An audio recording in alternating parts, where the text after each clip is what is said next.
अस्सलामुअलैकुम, welcome to Pakeezah kitchen. आज मैं आपके साथ गरम मसाले की रेसिपी शेयर करूंगी। तो इसकी बहुत रिक्वेस्ट आ रही थी, तो मैंने कहा चलें आज आपके साथ शेयर कर लेते हैं। तो ये गरम मसाला बहुत ही स्पेशल है और हर खाने की जान है। स्पेशली गोश्त की रेसिपीज़ में ये ज़रूर इस्तेमाल होता है और इससे जो है जायका खानों का जो है डबल हो जाता है। आप एक बार ये बना कर रख लें और इसको स्टोर कर लीजिए एयर टाइट जार में, तो ये ख़राब नहीं होता है।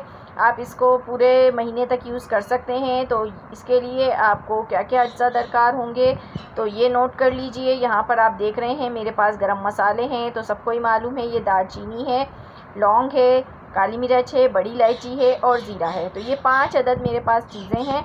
तो ये चीज़ें हम यूज़ करेंगे। यहाँ पे दालचीनी के स्टिक्स हैं, तो ये इस तरीके से आप ले लें। इनकी क्वांटिटी आप चेक कर लें।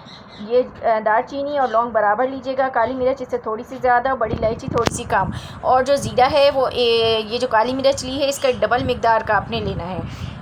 तो बिल्कुल परफेक्ट आपका जो है गरम मसाला रेडी होगा। तो इसके अंदर आपने देखा है मैंने छोटी इलायची, बादियान के फूल या जायफल जवतरी बिल्कुल भी ऐड नहीं की है, क्योंकि वो ऐड नहीं की जाएगी, क्योंकि वो स्पेशल दूसरे खानों के लिए यूज़ होती है। जैसे बिरयानी हो गई, निहारी हो गई, तो इनके लिए होती है। उसको अलग से पीस के रख लें तो आप उनमें डाल सकते हैं। अगर हम अपने रोज़मर्रा के खानों में उनको यूज़ करेंगे तो जायका सालन का ख़राब हो जाएगा। तो इसमें बिल्कुल भी आप छोटी इलायची, जायफल जवतरी या बादियान के फूल इस्तेमाल नहीं करेंगे। तो यहाँ पर जो मेरे पास ये मसाले हैं, इनको पहले आप साफ़ कर लें और उसके बाद धूप में रख दें और उसके बाद इसको आप ग्राइंड करें तो बहुत अच्छी ग्राइंड होते हैं। जो इनमें थोड़ी सी नमी होती है वो धूप में रखने से ख़त्म हो जाती है। तो ये देखें गरम मसाला बिल्कुल पिस चुका है, बारीक हमने इसको पीस लिया है। तो ये गरम मसाला आप अपने खानों में डालिए और अपने खानों की जो है वो शान बढ़ाइए। जो खाएगा वो तारीफ़ किए बगैर नहीं रह पाएगा।